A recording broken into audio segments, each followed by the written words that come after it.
Heather, and I am the creator of the Hymns for Kids series. And I know that many times we as music directors, one of our biggest panic points is when we have to teach choreography because we're not sure what to do, we're not sure how to teach it. We consider ourselves to be musicians or teachers rather than dancers, and so it scares us a little bit. I remember the first time when I had to teach and come up with choreography, I was very scared. But if I can do it, you can do it, because I'm one of those people where I have a hard time walking and chewing gum at the same time. I have found that it's not as scary as I thought, and over the years I've come up with some tips and some rules that have helped me in teaching choreography. We've been successful with them many times, and so I'm going to pass those along to you today, and I hope that they will help you and your choirs as you learn choreography.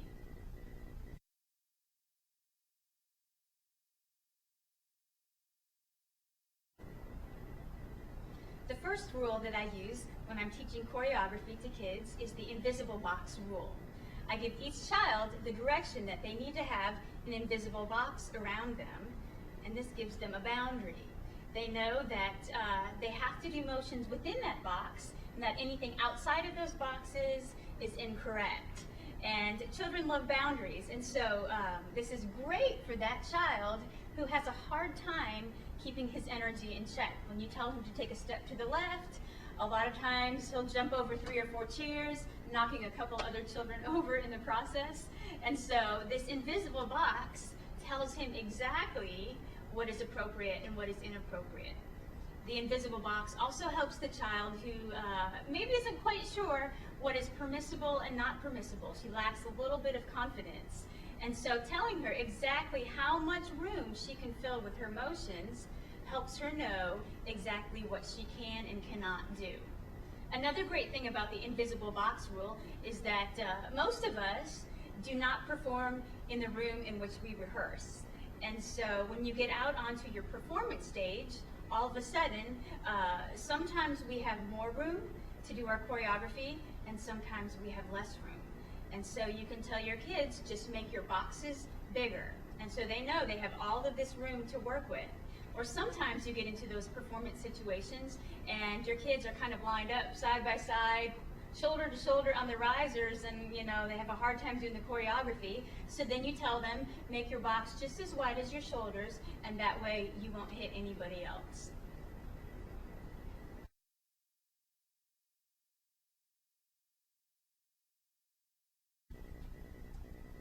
The next thing that I do when I teach children choreography is that I teach them to always mirror my actions.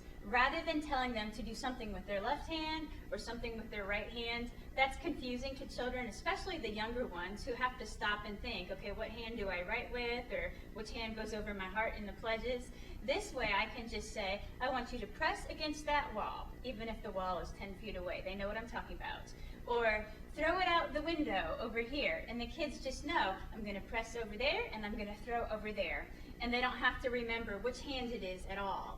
A lot of you might think, oh, well, when I get into my performance situation, what if the walls and the windows and the doors are in different places? It doesn't matter. The kids are so used to pressing with this hand and throwing with that hand that it comes out perfect every time.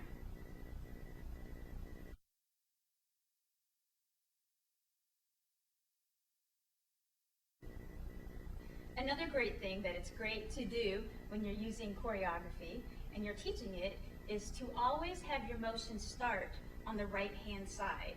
Most children are right-handed, and so it's very natural for them to do the beginning motion of any sequence with their right hand or their right foot on the right side, nodding, or whatever it is. So if you're going to have them march in place, then they're going to step with their right foot and they're going to march on the right side first. If they're going to snap, then they're going to snap to the right first and then to the left, right. But always start with that right hand side, and that makes it very easy for them to remember. This also means that you as the director have to learn everything starting with your left hand or your left foot, because remember, they mirror what you do.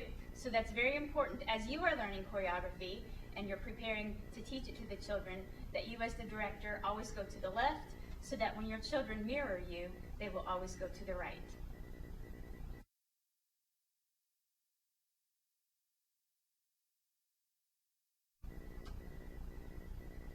One of the valuable things that I've learned after working with children is that kids can do pretty much whatever it is that you want them to do. Many times we fall into the mindset that, well, they're kids, maybe that's as good as they can do, and anything they do on stage will be cute because they're kids, but that's not the case. Kids love to rise to the challenge, and they take pride in their work, and they love taking pride in their work. So you can be picky. Teach your choreography with precision. The kids will love the challenge, they'll rise to the challenge, they'll do a great job, and they will feel very proud of themselves.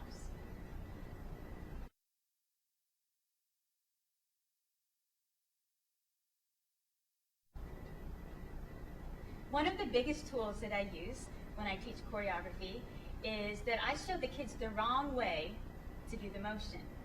First of all, I show them the right way to do it, and then I have them all copy me. So if I do this motion, they all do that motion. And then I say, okay, I'm going to show you the wrong way to do it now. And so I give them a variety of wrong ways to do it, And then I say, okay, now you do it the wrong way. And then I say, do it the wrong way again. Do a different wrong way. And so that they get the feel of what's not right. And then I go back and I show them the right motion. And I say, okay, now do it the right way. The reason for this is that most of our choir rehearsal rooms do not have mirrors, and the kids cannot see themselves. I mean, sometimes we think I showed them 10 times the right way and they're still doing it the wrong way. That's because the kids cannot see themselves doing it the wrong way, and they don't realize. So by doing it the right way, the wrong way, and then the right way again, they can feel the difference by where their hands fall, by muscle memory. They'll learn that, and that tends to work the very, very best for me.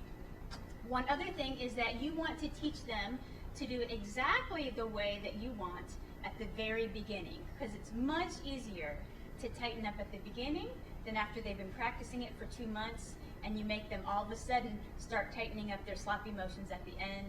They won't remember that in the performance.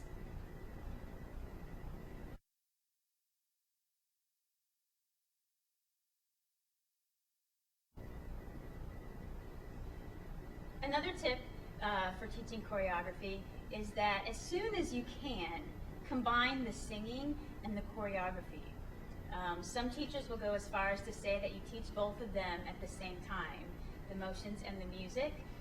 Sometimes you can do that, sometimes it's not real practical, but as soon as the kids know the music well enough and the motions well enough, then you want to combine the two of them together so that they can start practicing how that feels.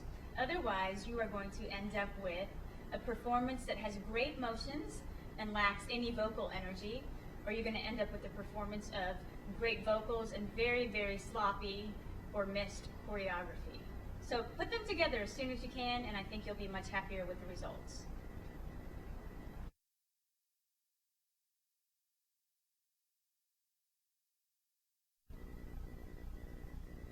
The last thing that I want to share with you on teaching choreography is that you should make it your own. Don't get locked into what we've done at our church or what the kids have done on some of the videos that you'll be seeing online here. You might not be comfortable with some of those motions. Maybe if you have a choir that's full of younger children, first and second graders, some of these motions might be a little bit difficult. So feel free to tweak them, to water them down a little bit, and that's fine. Or maybe your choir has mostly 5th and 6th graders who are very used to lots of choreography, lots of different motions, and they wanted to add a few more elements in there, and that's great with us too. Basically, the purpose of the choreography is just to add that added interest and that added element of energy into the songs. So take it and make it your own. So these are a few of the things that we use when we're teaching choreography to our kids. I hope that they help you and that you and your choirs have a great experience with the Hymns for Kids series.